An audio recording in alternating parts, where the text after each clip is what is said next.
Good morning, my dear students. Today we will discuss the particular solution of linear recurrence relation.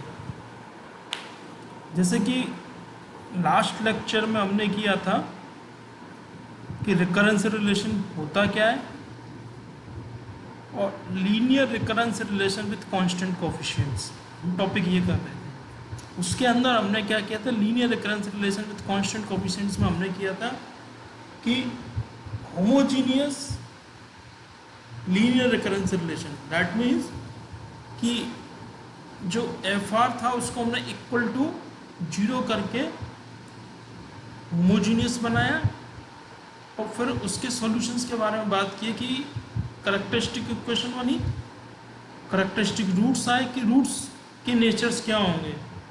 पहला हमने बताया था कि all roots are real and distinct, तब solutions क्या होगा, some roots are equal and real and some are different, तो उसके केस हमने डिस्कस किया। फिर बताया कि कॉम्प्लेक्स कॉन्जुगेट होंगे, रिपीटेड कॉम्प्लेक्स कॉन्जुगेट होंगे, ये हमने उसके सॉल्यूशंस के बारे में हमने बात की थी होमोजीनियस। सपोज करो अब एफ आर की वैल्यू नॉन जीरो है, एफ आर की वैल्यू अगर नॉन जीरो है तब जो रिकरेंस रिलेशन होगा वो क्या हो जाएगा, नॉन होमोजीनियस रिकरेंस रिलेशन।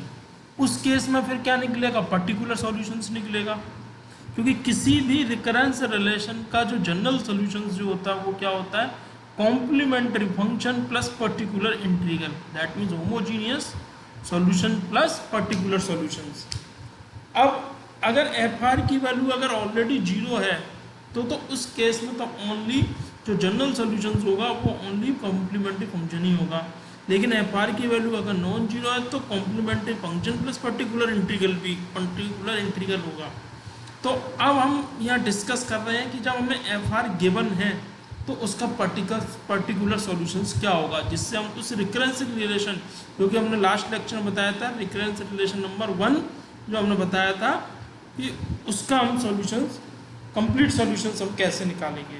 तो होमोजीनियस के बारे में तो बात हो गई थी, कॉम्प्लीमेंट्री फंक्शन के बारे में, या हम पर्टिकुलर सॉल्यूशंस के बारे में बात करेंगे कि एफ आर के डिफरेंट केस लेके कि एफ आर का नेचर अगर इस तरीके का होगा तो इसका पर्टिकुलर सॉल्यूशन ऐसा होगा, इसका नेचर ऐसा होगा, और कुछ एग्जाम्पल्स करेंगे। सो फर्स्ट हम स्टार्ट करते हैं कि if F R is a polynomial of order M, कि जो एफ आर है वो पॉलिनोमियल है, कितने ऑर्डर का, एम ऑर्डर का, and 1 is not a characteristic root, that means वो क्या कहना चाहे कि एफ आर जो है वो पॉलिनोमियल होगा, एक तो ऑर्डर है एम का, और 1 कैरेक्टरिस्टिक रूट नहीं होगा। दैट मीन्स जो हमने होमोजीनियस हमने सॉल्यूशंस फाइंड आउट किया था उसके अंदर जो अल्फा की वैल्यूज आई थी, अल्फा की जो वैल्यूज आई थी उनमें 1 नहीं आएगा, क्योंकि अल्फा की जो वैल्यूज आई थी कैरेक्टरिस्टिक रूट में हमने उन्हीं को दिखा था कि अल्फा 1 अल्फा 2 अल्फा एन जो आए थे, कि ये अल्फा 1 अल्फा 2 अल्फा के जो आए थे कि ये कैरेक्टरिस्टिक रूट है। तो उनमें से कहना चाह रहा है कि 1 अल्फा की वैल्यू जो अल्फा 1 अल्फा 2 अल्फा के आएगी उनमें से 1 नहीं होगा वो। अगर ऐसा है कि 1 is not a characteristic root, then particular solution जो होगा वो किस फॉर्म का होगा, इस फॉर्म का होगा कि ए नॉट आर की power M, A one R की power M minus 1, this one where A naught A one A M minus 1 A M are constants. हम मान के चलो कि हो सकता है 1 कैरेक्टरिस्टिक रूट हो, अगर 1 कैरेक्टरिस्टिक रूट है and order of 1 is an, और 1 ऑर्डर ऑफ 1 इज एन का मतलब 1 रिपीट कितनी बार हो रहा है, हो सकता है 1 3 टाइम्स रिपीट हो, 4 टाइम्स रिपीट हो, तो जितने टाइम रिपीट होगा उस केस के लिए हो सकता है एक टाइम ही आए, मल्टीपल फॉर्म में ना आए। जैसे मान के चलो अल्फा माइनस का 1 का होल स्क्वायर तो 2 टाइम आ गया, हो सकता है अल्फा माइनस 1 रूट्स आ रहा है एक ही बार, तो उस केस के लिए कह रहा है कि उस केस में जो सॉल्यूशंस होगा तो मतलब इसके सॉल्यूशंस को आर की पावर एन से मल्टीप्लाई कर देंगे जितनी टाइम वो रिपीट होगा। सेकंड केस क्या आता है, ये तो हमने 1 के बारे में बात कर लिया। हमने सेकंड केस कहते हैं कि अगर एफ आर की फॉर्म ये है, एफ आर जो हमारे इस फॉर्म में है, या हम देख रहे हैं कि and A is not a characteristic root, यानी कि यहाँ पर जैसे रखा 2 की पावर आर, 3 की पावर आर, 5 की पावर आर, तो वो जो 2, 3, 5 वगैरह है वो करेक्टरिस्टिक रूट नहीं है, मतलब वही अल्फा की वैल्यूज नहीं आती। उस केस में जो पी एस होगा वो उस केस में पी एस ये होगा, उस केस में पी एस क्या होगा, ये हो जाएगा। और इस केस में पी एस अगर मान के चलो ए करेक्टरिस्टिक रूट है और कितने ऑर्डर का है, वही मल्टीपल ऑर्डर एन का है, तो उस केस में क्या होगा, इसके सॉल्यूशंस को हम आर की पावर एन से मल्टीप्लाई कर देंगे। दैट मीन्स ए जितनी बार रिपीट होगा उतनी आर की पावर से मल्टीप्लाई कर देंगे, तो उस केस में पी एस हो जाएगा। केस थर्ड क्या आता है, मान के चलो एफ आर कैसा आ रहा है, K alpha to the power R. अगर एफ आर की फॉर्म ये है, देन पर्टिकुलर सॉल्यूशंस क्या होगा, ए अल्फा की पावर आर होगा। अगर ऐसा है तो ए कांस्टेंट, बट क्या होगा, अल्फा की power R is not present in complementary function. That means alpha की पावर आर, जैसे मान के चलो यहाँ आ रहा है एफ आर दे रखा 2 की पावर आर, बट 2 की power R is not present in complementary function. उस केस में जो सॉल्यूशन होगा वो पर्टिकुलर सॉल्यूशन होगा वो ये होगा। अब मान के चलो अल्फा आर कॉम्प्लीमेंट्री फंक्शन है, प्रेजेंट है कॉम्प्लीमेंट्री फंक्शन में, कॉम्प्लीमेंट्री फंक्शन में प्रेजेंट है, तो क्या हो जाएगा, ए आर अल्फा की पावर आर। अब मान के चलो alpha is repeated 2 times in characteristic equation, अगर 2 बार रिपीट हो रहा होगा तो R square N times repeat होगा, तो ए आर की पावर एन अल्फा की पावर आर, उसी केस के हिसाब से ये होता जाएगा।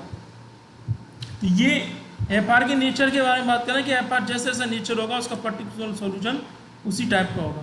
अब मान के चलो एफ आर हो सकता है कॉस बीटा आर या साइन बीटा आर आ सकता है, उस केस में जो सॉल्यूशंस होगा वो चाहे कॉस हो चाहे साइन हो, उस केस में सॉल्यूशंस ये होगा, A cos beta R plus B sine beta R, where A B and beta R constants. अगर अल्फा की power R cos beta R है और अल्फा की power R sine beta R है, तो अल्फा की पावर आर को इससे मल्टीप्लाई कर देंगे, तब इस केस में ये होता है। तो ये हमने 5 केस डिफरेंट बात की, डिफरेंट केसेस के बारे में कि एफ आर का नेचर कैसा होगा, एफ आर किस फॉर्म का होगा, तो उसका पर्टिकुलर सॉल्यूशन जो होगा वो इस फॉर्म का हो सकता है, इस फॉर्म का होगा, डिपेंड करेगा एफ आर के नेचर पर, कि एफ आर का जैसे नेचर होगा वैसा हम कर सकते हैं। तो हम यहाँ कुछ एग्जाम्पल्स लेते हैं। सबसे फर्स्ट एग्जाम्पल लेते हैं, find the solution of following recurrence relation. तो रिकरेंस रिलेशन ये है, तो यहाँ हम सबसे पहले तो इसका करेक्टरिस्टिक इक्वेशन निकाला, तो करेक्टरिस्टिक इक्वेशन निकालने के लिए वही ए आर माइनस के की जगह हम क्या रख देंगे, अल्फा आर माइनस के। ये यहाँ सब्स्टिट्यूट किया, के की वैल्यू यहाँ 2 है, यहाँ पूरे में अल्फा आर माइनस 2 कॉमन लिया तो इक्वेशन ये बन गई, which is called the characteristic equation. इसके फैक्टराइज किए तो अल्फा की वैल्यू आ गई -2 -3, which is called the characteristic root. So complementary roots are different in real. So उस केस के लिए हमने जैसे कल डिस्कस किया था कि कॉम्प्लीमेंट्री फंक्शन वाले कि रूट्स रियल एंड डिस्टिंक्ट है, तो उस केस के लिए कॉम्प्लीमेंट्री फंक्शन ये होगा। यहाँ हम देख रहे हैं कि एफ आर की वैल्यू, अब यहाँ से हम बात करते हैं कि पर्टिकुलर सॉल्यूशंस, क्योंकि एफ आर नॉन जीरो है, तो एफ आर कैसा है, पॉलिनोमियल फॉर्म है, 2r square minus 3r plus का 1। तो हमने यहाँ बात की थी, ये देखो कि एफ आर ये नहीं, ये रहा कि F R is a polynomial, F R polynomial हमारा उस क्वेश्चन में, F R polynomial and 1 is not a characteristic root, और 1 करेक्टरिस्टिक रूट भी नहीं है क्योंकि करेक्टरिस्टिक रूट -2 -3 आए हैं। तो उस केस में जो सॉल्यूशंस होगा वो सॉल्यूशंस क्या होगा, ए नॉट, हमारे ये एम कितना है 2, so A naught R square, A R square, A naught R square plus ए1 आर प्लस का ए2। हमारा जो पर्टिकुलर सॉल्यूशंस होगा वो इस फॉर्म का होगा, ये होगा, ये देखो हमने ये बोल दिया, the polynomial and 1 is not a characteristic root, then A R P क्या होगा, A R square plus B R plus K C. और ये जो करेक्ट है, अगर ये पर्टिकुलर सॉल्यूशंस है, अगर ये पर्टिकुलर सॉल्यूशंस है, तो हमारे जो रिकरेंस रिलेशन था, हमें जो गिवन रिकरेंस रिलेशन है उसको सेटिस्फाई करना चाहिए। तो यह हम ए आर की वैल्यू यहाँ सब्स्टिट्यूट्स कर देते हैं। इसको जब हमने सब्स्टिट्यूट्स की तो ये आ गया, ए आर की जगह आ गया A R square plus B R plus का सी, और 5 ए आर माइनस की 1 की जगह ये वैल्यू आर की जगह आर माइनस 1 से रिप्लेस कर दिया, प्लस 6 ए आर माइनस 2 है तो आर की जगह आर माइनस 2 से ये। इसको फर्दर हमने जब सॉल्व किया इक्वेशन को, यहाँ आर स्क्वायर आर और कांस्टेंट टर्म्स को एक साइड कर लिया, उनके कोफिशिएंट्स को, बाद में हमने क्या कर दिया, कोफिशिएंट्स को इक्वेट कर दिया, तो यहाँ से हमें 3 इक्वेशंस मिल गई। इन इक्वेशन से हमने ए बी सी की वैल्यू फाइंड आउट की और वो वैल्यू हमने वापस से किस में रख दी, इसमें ए बी सी की बात। तो ये क्या मिल गया हमें, पर्टिकुलर सॉल्यूशन। ये हमें पर्टिकुलर सॉल्यूशंस ये मिल गया। अब जनरल सॉल्यूशंस क्या होगा, complementary function plus particular solutions को ऐड कर दो। तो ए आर पी और ए आर सी को हमने ए ऐड कर दिया, तो ये हमारा कंप्लीट सॉल्यूशंस आ गया किसका, गिवन रिकरेंस रिलेशन 1 का। नेक्स्ट हम एक और एग्जांपल ले रहे हैं कि A R minus 5 A R minus 1 plus 6 A R minus 2 equal to 4 to the power R. इसके हमने कोई कैरेक्टरिस्टिक इक्वेशन बनाए, तो डायरेक्ट कैरेक्टरिस्टिक इक्वेशन भी बना सकते हैं, ये सारा ना करके। यहाँ से हम देख रहे हैं कितना आ रहा है, 2 आ रहा है, तो हम डायरेक्ट लिख सकते हैं अल्फा स्क्वायर माइनस के 5 अल्फा प्लस का 6। ये देखो वही मैं, तो अल्फा की वैल्यू आई 2 3 और एफ आर क्या है 4 टू द पावर आर। तो हम यहाँ देख रहे हैं एफ आर इक्वल टू है 4 टू द पावर आर। तो इसमें से कौन सा केस लगेगा, ये देखो ये रहा, एफ आर इस टाइप के, क्योंकि पॉलिनोमियल नहीं है एक भी। F R 4 to the power R, के की वैल्यू कांस्टेंट है तो हटा दो कि एफ आर अगर 4 टू द पावर आर है और 4 हमारा कैरेक्टरिस्टिक रूट नहीं है, तो उस केस में ये रहा। तो पर्टिकुलर सॉल्यूशंस क्या होगा, ए अल्फा की पावर आर होगा उस केस में। हमने क्या ले लिया यहाँ, ये ले लिया ए 4 टू द पावर आर। ये क्या करेगा, ये वापस से रिकरेंस रिलेशन को सेटिस्फाई करेगा, और ये सारी की सारी वैल्यू हमने किस में रख दी, यहाँ रख दी। ए आर हमारे पास गिवन है, उससे वैल्यू हमने ये रखी तो ये आया। यहाँ से ए की वैल्यू सॉल्व होने पाया 8, ए की वैल्यू यहाँ रखी तो ये आ गया A R P, A R C है, इन दोनों को ऐड कर दिया तो हमारे पास में आ गया जनरल सोल्यूशन ये। नेक्स्ट प्रॉब्लम ये, तो इसमें भी हमने वही alpha square minus 6 alpha plus के 9, सो अल्फा की वैल्यू आ गई 3 3 और यहाँ दे रखा 8 टू द पावर आर, यानी कि इस फॉर्म का है 8 टू द पावर आर। ये तो है ही नहीं, इस फॉर्म का तो है ही नहीं है, इस फॉर्म का नहीं है तो फिर किसका है, 8 टू द पावर आर, ये इस फॉर्म का है। ए इज ए कैरेक्टरिस्टिक रूट, पर 2 की पावर आर 2 उसका कैरेक्टरिस्टिक रूट नहीं है, तो ये इस फॉर्म का हो जाएगा। यानी कि हमारे जो पॉलिनोमियल का होगा ए की पावर 2 की ये है, तो इसका ये हो जाएगा। तो अगर ये ऐसा होगा तो उस क्वेश्चन में ये देखो 2 की पावर लीनियर ले ली, ये लीनियर लिया, वही वापस से वैल्यू रखी उसमें, फर्दर वही सॉल्व किया, ए और बी की वैल्यू निकाली, ए और बी की वैल्यू वापस से रख दी, तो ये हमें मिल गया। ऐसे हम डिफरेंट डिफरेंट, एक और केस लिया, ये यहाँ क्या दे रखा है 2 2 है और कितनी बार रिपीट हो रहा है, 2 टाइम्स हो रहा है, और यहाँ भी 2 है, तो ये वाला केस आ जाएगा यहाँ से, ये वाला case.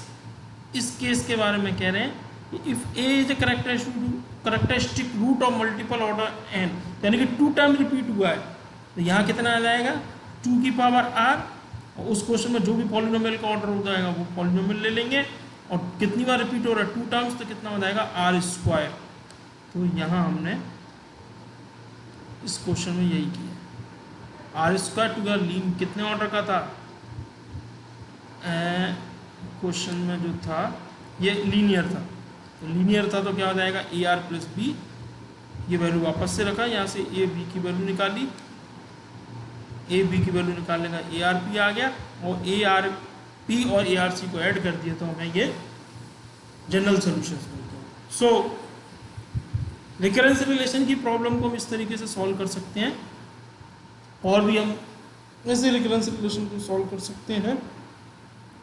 Thank you very much for today lecture.